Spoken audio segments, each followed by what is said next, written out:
You're listening to the Ones Ready podcast, a team of Air Force Special Operators forged in combat with over 70 years of combined operational experience, as well as a decade of selection instructor experience. If you're tired of settling and you want to do something you truly believe in, you're in the right place. Now here's your host, former Prep Course Ops Superintendent and current Special Reconnaissance Training Guru, Trent Segmiller. Hey everybody, welcome to another podcast with your favorite team, the Ones Ready team. You're in the team room. Today we're going to go on a caffeine-fueled rant about why we love the Air Force, why we love AFSPECWAR. But before we get to that, as always, we just want to thank you all for listening, subscribing, leaving your comments, whether they're nice or not. We appreciate y'all. And make sure you subscribe. Don't just listen for free. That's cheating. So also, this wouldn't be possible without some friends. Well, it would be possible without friends because they're not giving us anything, but go ahead and check them out. Good friends of ours, Strike Force Energy, they'll get you amped up. Alpha Brew Coffee Company, if you're a coffee snob, I'll say that every time, like Aaron. I don't know what it is. That's hurtful. I am, yeah. There's nothing wrong with coffee. You guys talk about plumes and stuff? I posted it today. It blooms. It's alive. Go check my story out right now. I guarantee there's some coffee stuff on there, so whatever. Coffee, words and stuff. And then Eberly Stock. If you're looking for a bag, if you're looking for equipment, they're the guys I go to. So you should too. Go check out Eberly Stock. So that being said, today, like I said, we're going to talk about why we joined the Air Force, what we loved about AFSPECWAR, and then we're going to get into some Q&A, answer all your questions that we haven't already answered. So there's a bunch of questions that we have already answered. We'll get to that a little bit later. So let's start off first. Why one of us joined the Air Force? So carts were still being drawn by horses. The Civil War just ended. The Air Force was, a twinkle in somebody's eye. I think Ike was thinking about it. But Jared Peaches, why'd you join the Air Force? Like, what led you in that direction? Tell us your interesting story. Well, as you guys know, I came in pretty young, but I knew that I wanted to do this right around my sophomore year. Funny enough, I actually did ROTC in high school of freshman year for about 2 days before I said, I don't like getting yelled at, screw this. especially by my own peers. Like it's just, and then I was like, oh, okay, cool. ROTC is not for me. And everybody was like, all right, well, there's no way he's going in the military then because he's not going to do that. But this career field and these career fields in Spec War, I think they kind of lend that kind of, mentality to our kind of people is like, hey, you can yell at me all you want. It's not really going to affect me too much now, or even when I came in at NDOC at the time. But that was definitely not a thing when I was a freshman. Just not having it. I was pissed. I was like, were you really? We're in the same math class together. Why do you think you could treat me like this? Listen up, Karen. Stop yelling at me. Yeah. Dude, you were born in July instead of October, and that's why you're 1 year ahead of me. Exactly. Why are you yelling at me right now? Get the fuck out of here. Exactly. So that was my thing, and at the time I only knew about PJs and not combat controllers. So when I went in, it was under a PJ contract and was able to swap while we were at NDOC. But what drew me to it was the guaranteed, hey, I get to go to free fall, I get to go to dive school, both open circuit and closed circuit. I get to, jump out of planes, ride dirt bikes, shoot, work on small teams, attach to people. And so this, I explored the SEALs. An Army guy tried to get me to become a Ranger. None of it appealed to me, and especially going into the Army, I was never guaranteed you'll get dive school, free fall, or anything like that. It was kind of luck of the draw. So, and I really wanted those things, and so that's why I chose this. Did you have other people from your family that are in the military? Because I honestly didn't know anything about what free fall was. I never met anybody that had jumped out of a plane. Never knew anybody that went scuba diving before, and I didn't really know the terminology for any of that stuff. So did you have other family members that did that kind of stuff? Yeah, so my cousin, he was in the Marine Corps. He was an F-18 pilot, and then he was still doing pilot stuff when I came in. And my uncle was also a Marine. My grandfather was in the Navy. my cousin, though she's younger, is in the Air Force. And then my brother joined the Air Force as well, but he's all younger. So it was literally, my grandfather, my uncle, my cousin, and then me. But I mean, they were Marines. They're a lot different than this, Yeah. Crayons how did you even get stuck in their teeth. The yellow ones taste the best. They taste like lemon. How were you even getting information? Like, was it recruiters or job fair or pamphlets or what? It was Morse code, telegraph. Yeah. Carrier pigeon. Yeah, exactly. I was flipping pigeons. Now, I don't think you were actually flipping pigeons, whatever. But all right. Yeah. It's not like flip it was literally like the little trifold pamphlet that the recruiters give out, and they didn't have the special operations recruiters. It was just, and I think it was Maltz was on the front of it. Yeah, he was on there for a long time. Yep. Yeah, he's a good looking dude. He is. I'm not going to be. He was a good looking man. What am I going to say? I think you just Man, did. are you? I think you said it. Dang. Yeah, I did. I did exactly say it. He's a patriot. All right, so I'll take it over from here. It'd be weird to ask yourself questions, so I'm going to move it along. We talked about it before. I want to ask, you here, Trent, when you came in, what was your motivation for coming in? Did what came first, the chicken or the egg? Was it Sauti and your willingness to go do that thing? Did that draw you in, or did you want to be in the Air Force first and then go? You found out about Sauti second? No, I mean, I'm just like a lot of other people out there. I had no idea any of these career fields existed. And actually, I was on my way to sign my paperwork with the Marine Corps, and I drove past the Air Force recruiter's office that had just enlisted my brother a few months prior, he'd gotten into their DEP program or whatever. So I called my brother. We had cell phones at the time, just to make sure his timelines between Peaches and I is, correct. So I called my brother, and I was just like, hey man, why'd you join the Air Force? And he's like, dude, just stop by the recruiter. And really what got me into the Air Force is I walked in the recruiter's office and I was like, why should I join the Air Force? And I'm used to the Marines being like, brother, you want to join the Marine Corps and kill people? You want to get killed? It sounds like Macho Man Randy Savage. Yeah, that's what it was.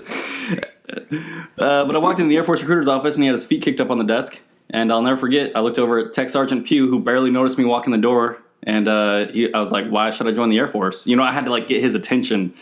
And he looked at me, and it was like 03, so they weren't having a hard time bringing people in. We were like the only branch not having a hard time with that. And he just looks back at me and he's like, I don't know. Why should you join the Air Force? And I was like, I don't. I sat down. So yeah, that's a heck of a question. You have my attention. Yeah, so I mean, just that the thing that I had to try to get into the Air Force appealed to me. And he didn't want to talk to me until I took the ASVAB and the D-Lab and all that other stuff, and I actually came in to be a linguist. That didn't work out because, I couldn't get a TS out the gate for reasons. And then I ended up in...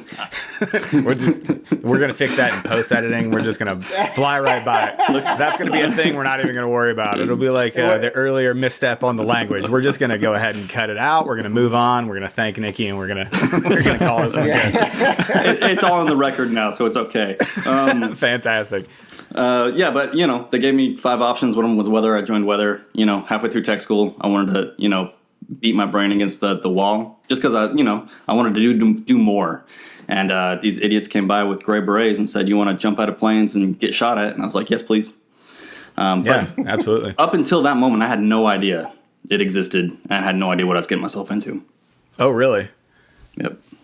No, That's there's crazy. no way you could have known. Oh, yeah. Well, yeah. I don't think any of us knew what we were getting ourselves into. Yeah. I don't think I really saw much about CCT, but I don't think I ever saw anything about Sauti on that pamphlet. No, I 100% didn't. That Jared was talking about. I didn't know what it was until I went to a STS, and I was like, what are these guys with the gray berets doing at this squadron here? Yeah. I can't, man, thinking about, I don't even know when the first time I ran across a weather guy. It had to have been, at our first assignment where so I'm like, same sort of thing where I was like, oh, hey, you're a thing. That's cool. Look at you guys. I had no clue. So, man, that's awesome. It's crazy to hear how that kind of evolved. And speaking about that, evolution sort of thing. So things are going through a huge transition for you now, right? Sauti is moving to SR, and you guys are getting that new capability, and we're figuring out what your pipeline is going to look like and where you guys go, not only 5, 10, but 15 years from now. Put yourself back, all the way back when you're in high school, knowing where, SR is going to go, or where we hope it's going to go now. Let's say that was a full-fledged capability back when you were a young man. You think you still would have gone to the Air Force to do the SR mission when you found out about it? And how do you feel like people should feel about the SR move now? All right, so I'll start with do I think I would have done it as a young man? And I'm going to be more honest than I should right now. I would probably be a cross trainee into SR after I joined the Air Force. Just Why? Because the Hollywood representation of SOF, I didn't fit that mold. And unless I had someone like, y'all telling me that being able to run fast and not get tired is a huge part of what it takes, and not be a giant, muscle-bound Arnold Schwarzenegger in Predator, which, by the way, is the greatest movie of all time, type person that makes it through. I mean, it's hard to say because I didn't have any data, but I was under the impression that everybody that went to those types of career fields and lines of business were those people. You know what I mean? Yeah, but that's the misconception that you're right. I don't know if it's Hollywood or just everybody, because I had the same thing when I showed up to NDOC. I got all these. I mean, there were some massive dudes, and I'm like, what am I doing? I mean, look at me. Yeah. And then they are the ones that got it treated. They were out, and so it's just interesting. Most of us are smaller folk. So yeah, smell like cabbage and stuff. I gotta interject Carney freaks. about It comes out of NSW, but the saying is, selection favors the smaller guy, and it does. Like huge muscle-bound dudes have problems like obstacle courses and concept pounding and all that weight. So, well, my wife could second, what Trent's talking about there. She said that they went to school together. I don't know if Trent remembers them going to school together, but they were both in meteorologist class together. And she was like, oh yeah, he was like the nicest guy, and he was kind of a nerd when he was going through school. And I don't know if he remembers me or not, but I don't know if you do or don't remember. But I'm so glad we figured this out live. I'm so glad we figured this out. Exactly. This I was is the first waiting time. to tell you guys. Did she just realize that, or has she known? No, she's the whole known time? like since I was an instructor down there. She's like, oh, Sig Miller, tell him I said hi. And This then is every the time I world's said best. that, Trent's just like, whatever. I don't know who you're talking about. yeah. But yeah, so she would second that what you were talking about. You're kind of a nerd when you were going through school. But we were all little and skinny, so I was the same size. I didn't have a hair on my chest when I first, showed up to NDOC. And over time, you learn a lot of stuff and you get a little bit bigger. But to go through the pipeline, I don't see anything wrong with going as a skinnier guy, especially water con, all the endurance stuff that you had to do. It really helped out a lot. The bigger dudes, like Peach is saying, end up having a much harder time with the underwater and cardio events. Yep. Well, and I will say the moment I noticed, or I thought that I had a chance to make it in the soft world, was when I was in tech school.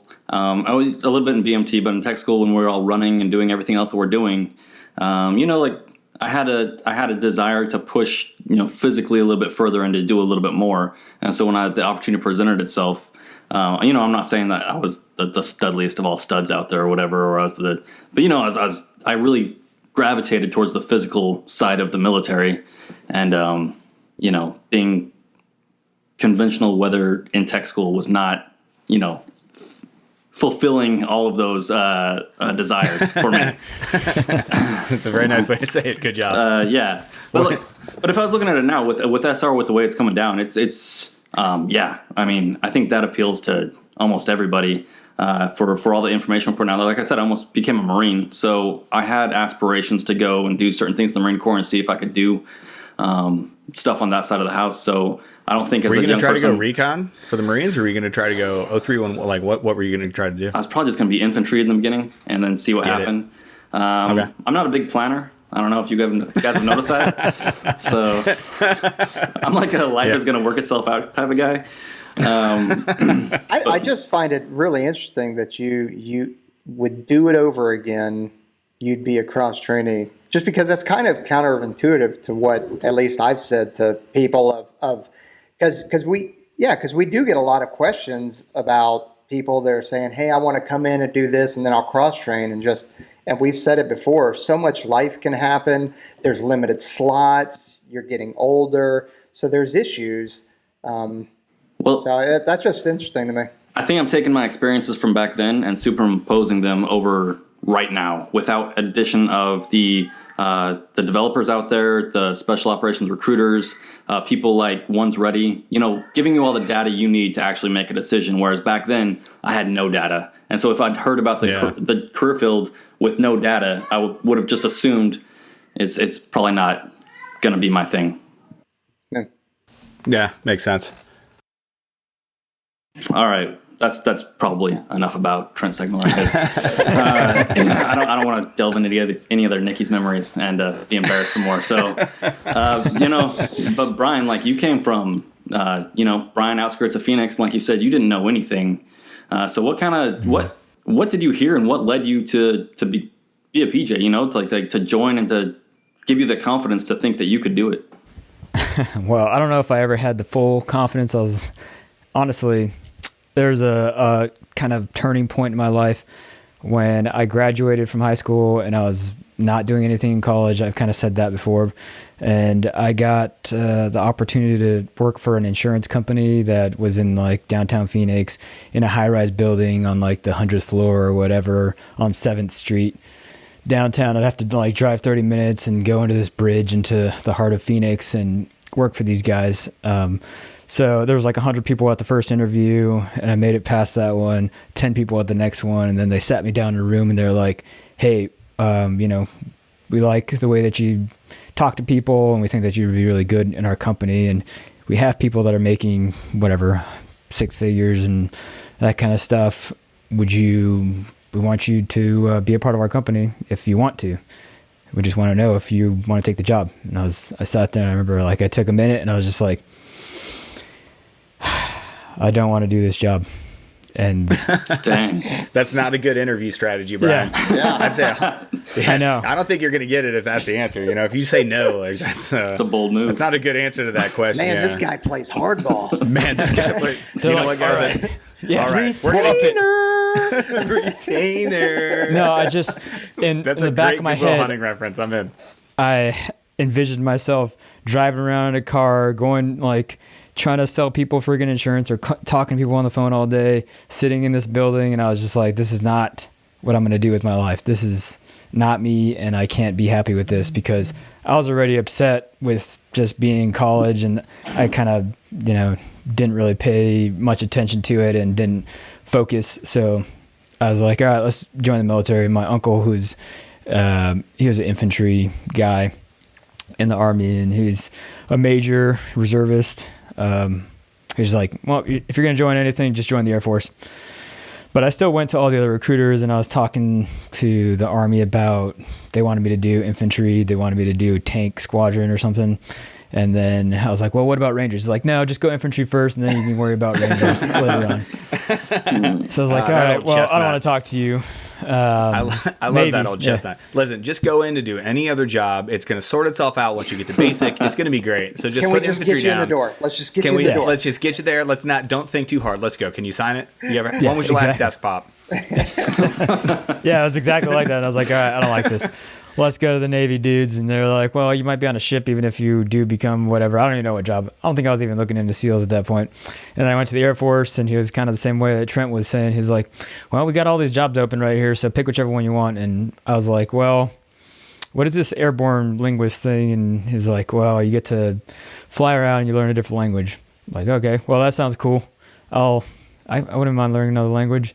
So I went to take the D-Lab and I failed it. And I was like, well, again, not a good strategy for passing tests. I'm sensing a pattern. Your interview skills are suspect, and so are your test taking skills. Well, and hopefully they hang out for a couple more tests because I only have two more tests. Two more, baby. Let's go. And then I'm like, what else you got? And he showed me a video. He threw in the VCR on the little wheeling cart. I don't know if you guys ever. Oh yeah, it was ratcheted down with like a cargo strap, exactly. So if it fell over, it was good. No, I know the one. Yeah, he threw in this video of the Iceland PJs doing that thing to the Marilyn Manson song, and I was like, all right, so they're jumping out of planes and they get to go save people. All right, let's go try it out, see how it goes.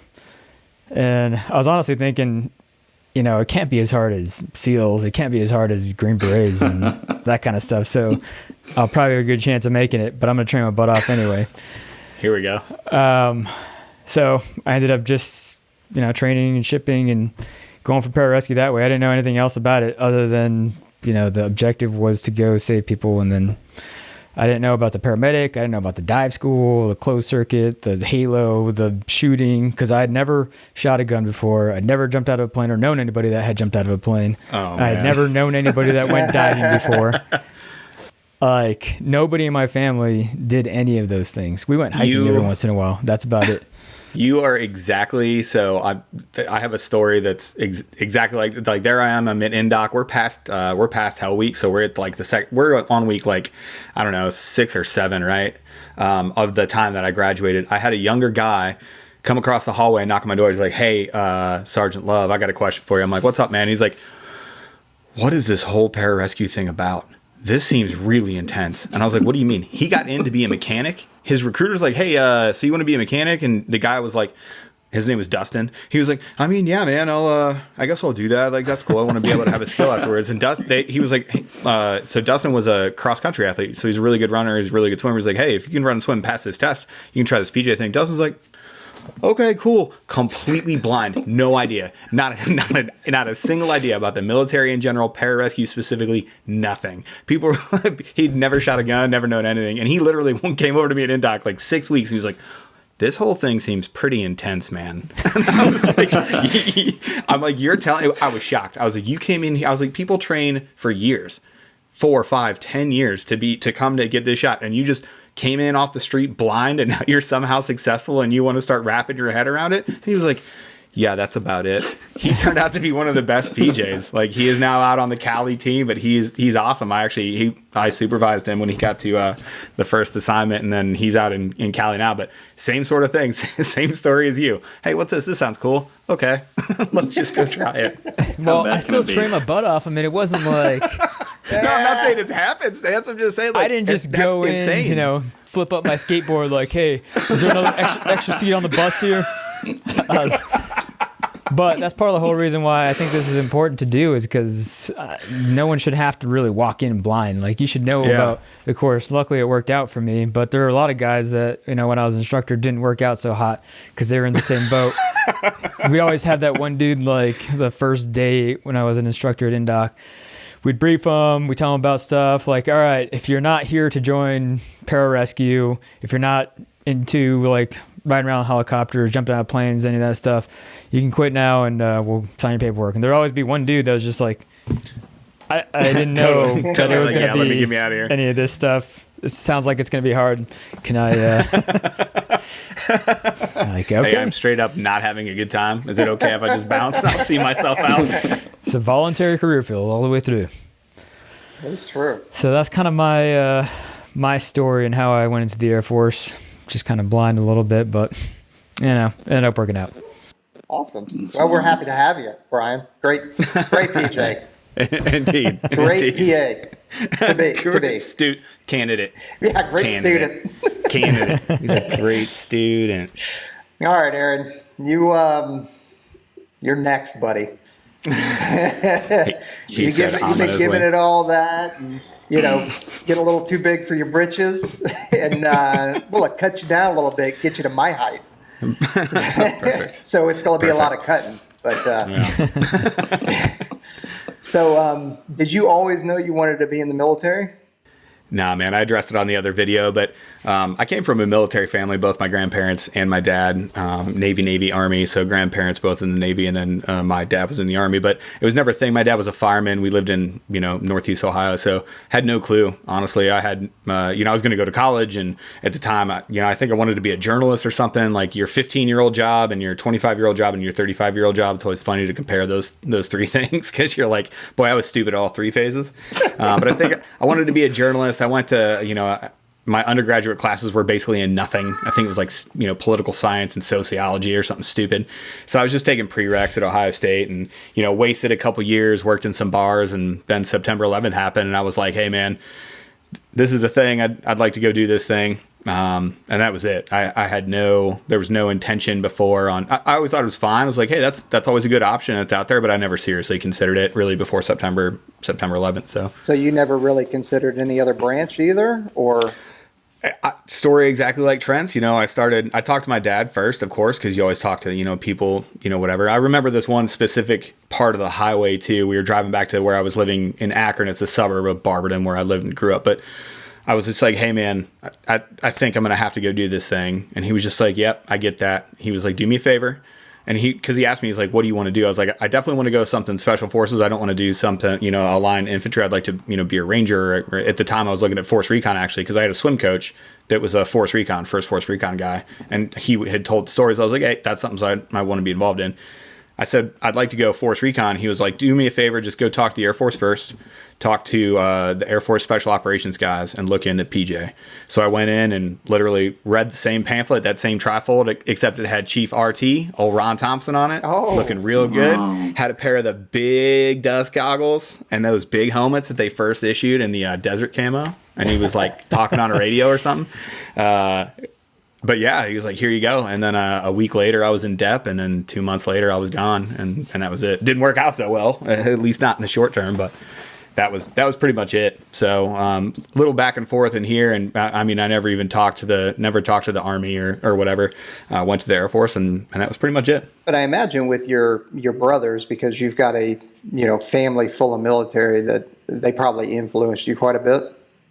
Well, they're all younger than me, so I was the first one to go. Oh, yeah. So I failed in influencing anybody. It was me. I went to the Air Force, and everybody else was like, Aaron's an idiot. I'm going to go to the Army. So they're all three in the Army, 2 warrant officers, and then my brother's a first sergeant. So, I did not influence them at all. I couldn't woo them over to the dark side.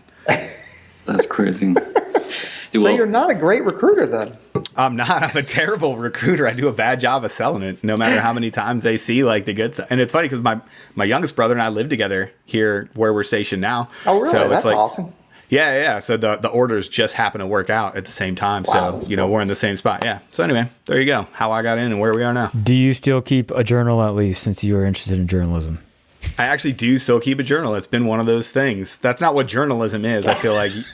But, I mean, it's fine. I get what you're saying. But, yeah, I just had to tell you that, I know that you don't go out and, report on things and try and write down events. Brian, we have a podcast. Brian, we're on a podcast. We're reporting about things right now. We're producing online content. This is closer to what we're doing other than me journaling. All right. This is fun. Man, the things that are in that journal. Yeah, exactly. I just want to know for my own personal. It's protected by a horse with a sword on its head. His name is Justin. Dear Journal, Brian really ticked me off today. Here's what happened. Dear Journal, Nikki is going to kill me because I screwed up one more time. All right. How many times do I have to tell them? So I think we'll push this thing forward. Now everybody knows our stories about how we got to where we are and why we're so amazing. So let's start the Q&A. I'll start it off because the first question we have on here is an SR-related question, unless anybody else wants to take it. No? Okay. I think I'm qualified for that. You go for it. Ryan Howlett asks, does SR still forecast weather, or did they drop the weather capability altogether? We don't forecast, but we collect. So, easy answer. I think we've answered that a few other times. I'm not mad at you, but we don't forecast anymore. All right. Next question. Who wants to take it? I'll ask it because I don't know the answer to it. I get it. So we got this a lot as well. Everybody is being affected by COVID-19 right now. So gyms are closed, pools are closed, which is obviously affecting people's training. But has any of this affected the pipeline, ANS, or any other follow-on training? That's probably more of a question for Trent. Gosh dang it. Yeah. So pre-sessions, obviously, the lack of pool and all that other stuff we're trying to work through, how we're still going to bring people in the door. And because we don't know how long COVID is going to last, we're working through all those options. Other than that, there's kind of like a lockdown on moving people base to base in the military right now. So I'll just wrap this up with saying it's slow going. So we're not getting the numbers of people pushed through all the the courses that maybe we wanted to. I'll tell you, we're working really hard at it. It's the topic of almost every discussion, from all the way from the Pentagon all the way down to the training squadrons. So everybody's working on it. It's just a process that we're going to have to work through, and it's probably going to affect us for a little while. Yeah, it's definitely going to create a bubble. But the important thing is that we, like the recruiters, and I know I work with the special operations recruiter here in Tampa, but like they are still taking people. So if you think that, hey, all this is put on hold because of COVID-19, they are still shipping people out. Mm-hmm. Yep. Yeah, and the other part of that is if you guys are going to basic, they're going to hold you over for 2 weeks in quarantine until you can start your basic training. And for me, because I am also in training right now, they're still moving mission essential personnel. And from what I've heard is AETC is really trying to pump the numbers because, we still need people to go in the Air Force. People are still retiring. People are still separating. So we need people to backfill all those positions. So that is also considered up there with mission essential is the AETC portion. And for me, I'm still going to, medical provider. So I'm going to be PCSing and everything. So all that's still happening and people are still doing their things. Yeah. And something interesting that they're doing very long. Go ahead, Aaron. I'm sorry.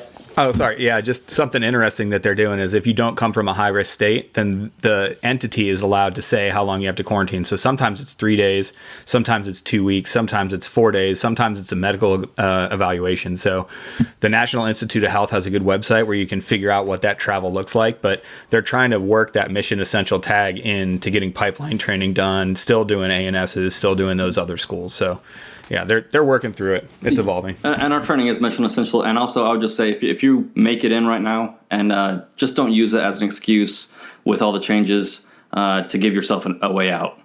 Just put it to the back of your mind, show up. We call it coning out a little bit, I think, or I've heard it mentioned, where you just kind of turn your brain off a little bit and just keep moving forward. I've never heard that, but that is I've never heard that. I know exactly what you mean. I've coned out thousands of times, right? So in my life, if you're going to cone something out, just cone out all that nonsense and just don't use it as an excuse to do anything negative. Gotcha. Right. Cool. All right. Next question is from Roberto Rodriguez III. What items are allowed at ANS? Boots, recovery gear, supplements. Any of you guys have anything on that? So I can answer some of this. All right, I'll go. Yeah, go ahead and take it for ANS, Brian. Yeah. All right. So as far as boots are concerned, you guys are allowed to wear whatever boots as long as they're within the AFI. 362903 is dress and appearance standards, so you can look that up. It's open source. You can see what is the regulation for the boots that you need to buy. And as long as they comply with that, then you're allowed to wear those at ANS. Well, that's a whole nother topic, though. Boots you could talk about for a while there, so we'll save that one for another episode. But as far as uniform, that's what you can wear. Recovery gear, I'm not sure exactly. I think you mean like supplements or bands or something like that. I think, like rollers, lacrosse balls, I think recovery gear. You can bring your own stuff, but I know they're issuing a lot of stuff over there now, right, Trent? Yes, they're getting a whole package of stuff. You're going to get your rollers and your lacrosse balls and all that other stuff, and you're going to be trained how to use it. So, yeah. So you can do all that. And last I heard, as far as supplementation, the only thing that you were allowed to use was whey supplements. If you guys are watching this on YouTube, you're an ANS, go and drop down in the comments below, or put it out there so people know what the current standards are. But that was the last time that I heard was whey protein was the only thing that you're really allowed to use, and like a multivitamin or whatever. So that's what I got on that. Anybody else? Yeah, same stuff. So by the end of the pipeline, there's actually less wiggle room because you're issued everything by then. So the way that it works at the very end of the pipeline for gear specifically is that you're actually given the gear when you go through the apprentice course. You're actually given all of your gear that's yours before you go through the apprentice course. So everything you graduate with, you don't turn anything in anymore. Like there's no personal gear that you turn back in. So you're given your whole A, B, and C kits, you train with that gear, and then you bounce out. So there is no, like, everybody's wearing the same gear because we all give you the same gear and outfit you with all the same gear. So at the end of the pipeline, problem solved. Nice. Good. I want to ask this next one to Peaches, just because I want to. It's from Bob Killock. What is it like working as a CCT attached to an ODA? Okay. So it's kind of like any other any soft team really, whether it's ODA, SEALs, or our international partners, you're going as a single element to go support these guys. And generally, I can't think of a single team that I've been attached to that has not treated me almost better than their own people. As weird as that may sound, it's just because it's like when you have a guest that comes into your house, you want to make sure that they're comfortable, that they're feeling welcome, that all that kind of mushy stuff. I guess that will save your life. And drop bombs. Yeah. Well, yeah. But Well, yeah. I mean, there's still a they don't know you a lot of times unless you happen to work with each other in training during exercise or a prior deployment. They don't know you, so there's some inherent trust that already exists because hey, you're a soft dude, and we know that you've been through this, but there is still that, man, until I see you perform under there's that pressure. trust, but verify. Exactly. And so, because I'm gonna tell you what, you show your ass, on an overland movement or out on the range. Like if you show that you're not comfortable on the range and you're unsafe, like you're done. There's no like, oh, I'll get better. Yeah, that's it. You're out. So there's that inherent trust, but that was your one time. That was your tryout, fella. Yep. Yeah, and that was my whole experience too. As far as like a younger guy, though, well, I was a little bit younger. You're a little bit, if you're a master sergeant showing up, they already assume that you know everything. But as a senior airman showing up, you really have to prove yourself, especially when you're going out with any of those teams. And like you guys said, if you mess up one time, it's just like that. But it's always that butt sniffing, like dogs or whatever, butt sniffing competition when you show up. They're just trying to feel you out and see like, is this guy cool? Can we hang out with him? They invite you to go do whatever, hang out, shoot. You have to perform or get kicked out. Well, and that initial trust was built by your career field, through experiences that everybody's had. So that the pressure is on to not be that person that jacks it up. That ruins it. Yeah, for everybody. I have been asked that. I've been, oh, do you know so-and-so? Yeah. Oh, and yeah. they're like, oh, that, and you're like, oh, dude, that's the worst. Yep. It's like, I think we've all gotten that. And you could have just said, do you know Aaron Love? We all knew who you were talking about. It's not really that cool. So anyway, from Embrace Your Thought, how do operators avoid complete exhaustion, fatigue, and burnout? I'm assuming this means just like in general, but I started reading this one and I thought about jujitsu, about when it is you need to step on the gas and when it needs to step on the brakes. I think what he's trying to say is, from Embrace Your Thoughts, how do operators avoid complete exhaustion, fatigue, and burnout? That's a good question.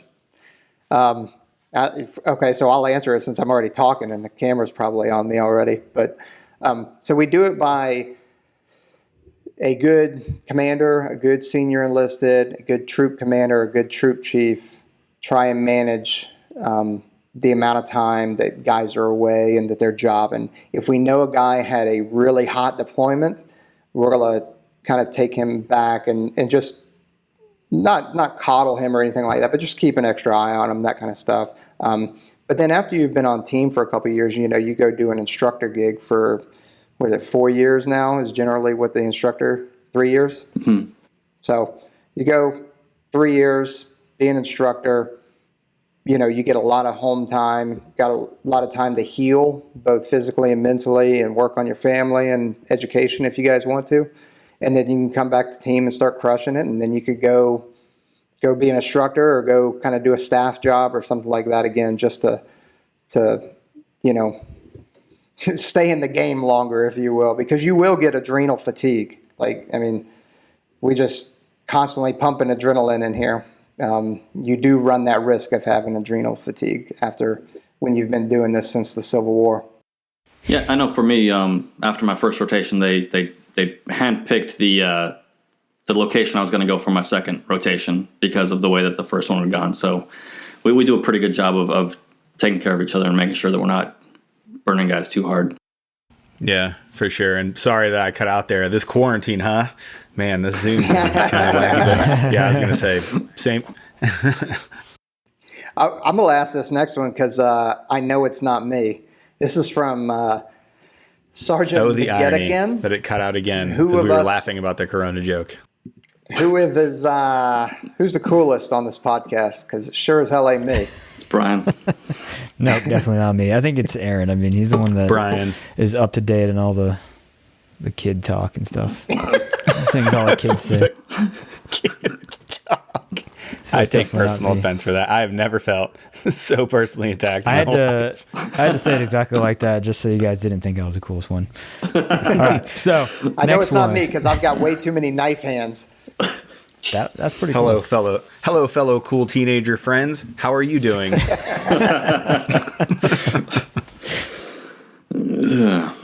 All right, moving on. So is Brian. Anyway, from JMB 2373, what is the difference between SR and SR SEAL team? I'm not sure that I understand this question. Within the Air Force, we're going to do special reconnaissance and surveillance and all that other stuff that comes along with it for the Air Force and first as part of a global access team, which includes combat control PJs and TAC Ps. Whatever the SEALs are doing out on their boats and what missions they're getting after, I'm not 100% sure on. But we have different areas of focus. So don't ever compare me to a SEAL ever again. Wow, wow, wow. There's a lot of different aspects to reconnaissance. You guys are For just sure. doing a portion of it, just like everybody else. Yep. All right, I'll get this. So from, you got it, bro. Yeah, I Go. get it. From Life Alexis, how do you overcome negativity from your family or friends? I kind of am going to assume that you're talking about people, you tell them that you're going to go for PJ, CCT, or special operations, and they're like, well, we don't really see you doing that kind of a thing. That's not really your thing. Or, do you really want to do that? Because my parents and a lot of people said the same kind of thing. They're like, you want to go do special operations? And that is a really big factor in driving me to do the things that I did and practice as much as I did. Cause I was like, these people don't think that I can do it, but I am going to freaking do this no matter what people say.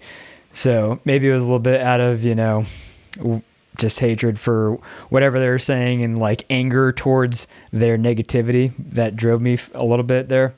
That wasn't just the only thing, but just kind of let it fuel you and show them that they're wrong. You don't have to be that person that you were, because they see you as kind of like a kid, or they see you as the person that they grew up as, and some of those things that you did that were kind of dumb when you were younger. I know everyone has their own little stories when they were kids and stuff, but that's what they see you as. And as you continue moving through your life, people will view you in a different way based on how you approach yourself. You always get a new start whenever you get to a new unit. That's kind of what what you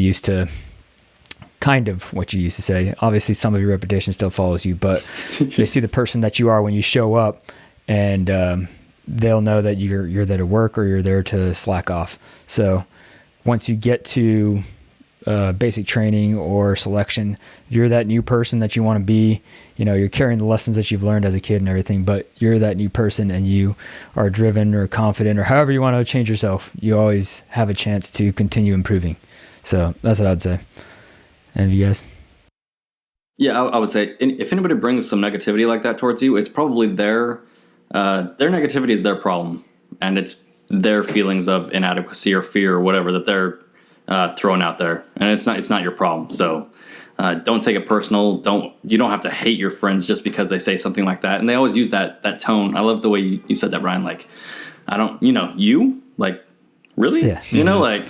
But I mean, it's I was. Yeah. I was going to say the exact same thing as you, Trent. I'm just like, hey, man, that's a them problem. That's not a you problem. Like, bringing that negative, it's like, are you sure you want to do this? I don't think you can. No, I'm just this wasn't like a conversation. This was me letting you know that I'm going to go do this. You can either support me and be my boy or be my friend and come with me on this journey or not. Either way, I was just letting you know. So it's always one of those things where when that negativity gets put in your life, I'm like, hey, that's a you problem, man. I'll be here when you get done, but yeah, I laughed because I was like, oh, I can't wait to say this. And then you stole my thunder. So now I'm just stupid. It's payback. All right, this one's from Caden WGC. Do you get to work a lot with physical trainers and nutritionalists on base? You guys want to answer this, or you want me to take it? Yeah, I mean, short answer, we got them on the teams. That's what I was going to say. We got POTUF. It's not on base. It's in the building. We have offices. They just work there. It's not a base asset. It's a unit asset. So, yep. It's money. Preservation of the force in the family, or the family in the force. I always mix up the F's, but it's huge. I mean, it's a whole psychiatrist, social worker, doctor, IDMT, physical therapist, sports medicine, chaplain, nutritionalist, strength coach. I mean, it's an incredible asset that we get to take advantage of. It's pretty awesome. Yeah, it's great. This is my favorite question that came in from I'm Not Gonna Tell. What is Trent's spirit animal, and why is it a platypus? Wait a second. You skipped a question? Yeah. I know I skipped a question because I wanted to take it. MF, fortune favors the bold, my friend. So go with your spirit animal. If it's not a platypus, what is it? First off, my spirit animal is a coyote because a coyote. Why? Because I'm not good at planning, but I'm a survivor. So okay. The more you've at least thought that through. Yeah, you thought that one through. Those are pests in Arizona, though, and people just kill those because they're pests. That's the thing. It's the more you try to kill it, the more they breed. And actually, the more we try to contain them, they're actually in all 50 states now, or all 49 states.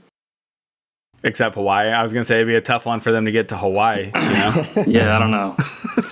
They're pretty awesome. Brian, what's your spirit animal? I don't know. I've never really thought about what my spirit animal is. I haven't either. I'm glad you didn't ask me. Honestly. Come on, guys. Spirit animal? All right. So from Sono Fander. Whoa, Aaron. What? What's your spirit animal? Yeah. You've thought about it before, huh? The orca. It's the killer whale. It's the wolf of the sea. It hunts with its boys all the time. It murders for fun, and it is vicious. It's really smart. It figures out how to just murk people, and it travels in packs. Orcas are really, really badass. Don't be fooled by Free Willy. So from Sono Finder, what was your holy crap, I'm not in training anymore, this is real moment? Man, okay, yeah, I got you one. So, okay, and I'm gonna try not to make this sound like a cringy war story at all, but too late. Everybody, get your record buttons ready. I know. Here we go. Here comes douchebag.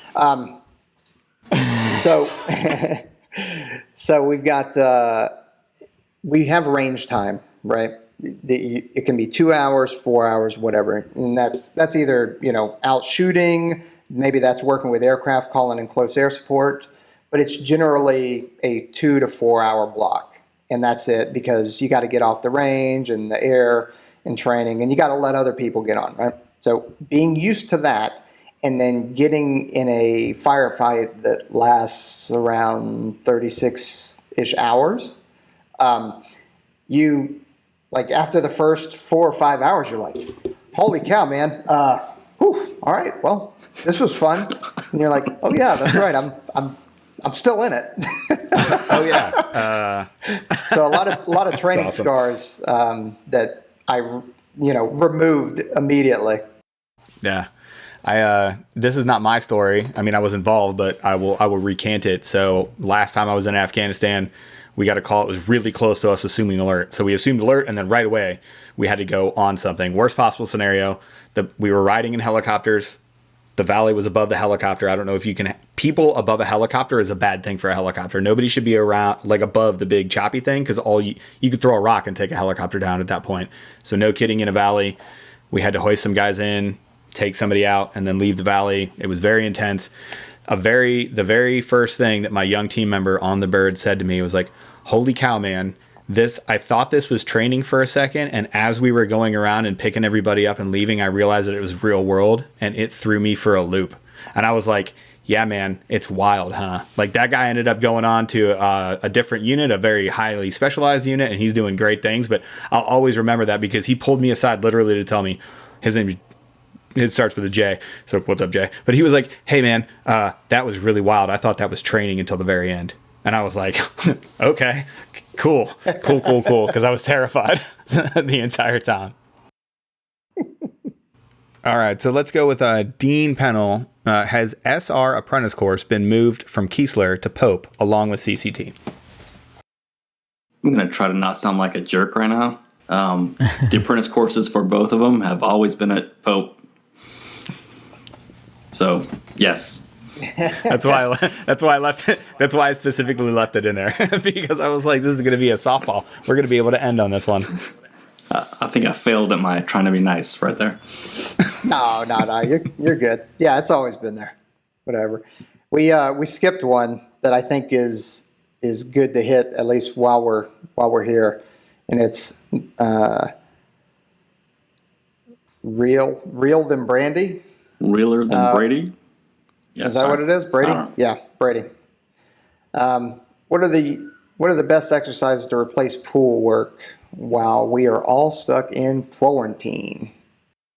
Yeah. So we've gotten this one a couple of times. I mean, cardiovascular endurance, long, slow distance run. I mean, just try to up the engine and up your VO2 max as much as you possibly can to substitute it. Like the specificity of swimming, you're not going to improve your stroke. You're not going to improve your technique.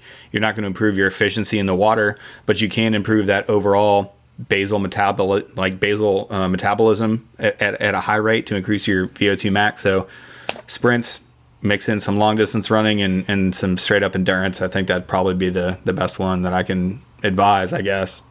Yeah, I've actually been working on a blog post to put on How to Be a PJ because every single day, at least 2 or 3 emails that I get are this exact same question. Like, the pools are closed. What should I do? Because, guys are doing the programs and stuff. So my recommendation, just like Aaron said, you got to keep up that cardio. That's the most important thing right now. I recommend full body, low impact type of exercises. That way you're not running back to back days and crushing your shins. So you can replace it with, the VersaClimber, row machine. If you don't have those kind of things, then you can use like some of the grass and gorilla animal movement type of things for your cardio. So you're getting that high intensity and cardio together. And by those, I mean bear crawls, crab walks, mixture of those, mountain climbers, all those kinds of things that you can do on land by yourself. And then mixing those in. And then it's also a good time to, if you are terrible at push-ups, pull-ups, work on those specific events that you're terrible on because you have that extra little bit of time that you're not in the pool, not getting your swim stuff ready. It saves you a little bit of extra time and you're probably at home right now. So make use of that time and use those low impact things. But the rest of the blog will be up there about, using an open body of water. There's safety things that are involved there. And even if it is open or not, but, yeah, so those are the things that I recommend in the meantime and that I'm doing myself. So you guys got anything else? Flutter kicks. Nah, that's all I got for it. Because we do things at the pool that are not necessarily in the water. So maybe work on flutter kicks. There's work on flutter kicks. There's also breath hold apps that have certain programs and stuff like that will help you. I haven't personally used any of them, but I've had several people give me really good feedback that they enjoyed them and that helped them. So last question that we got was Pat McCallan. And I'm going to give this one to Aaron. If my initials are PJ, I'm basically guaranteed a PJ slot. They're just going to give me a beret, correct?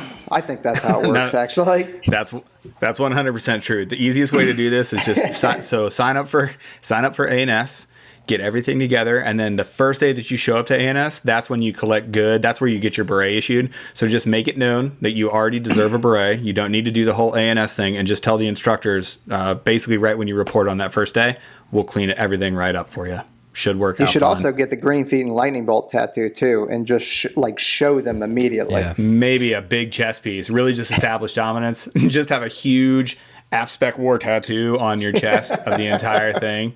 Yeah, I think that'll probably work out the best. If they don't have all that stuff ready for you when you get there, like laying on your bed in your room or something, or a graduation ceremony, make sure you elevate it to the commander, go straight to his office, and preferably the group or wing commander, and that would probably be the best way to go about that. All commanders have an open door policy. Excuse me, I was told I was going to have a beret. I don't want to have to stay in this place very long. Can you please? All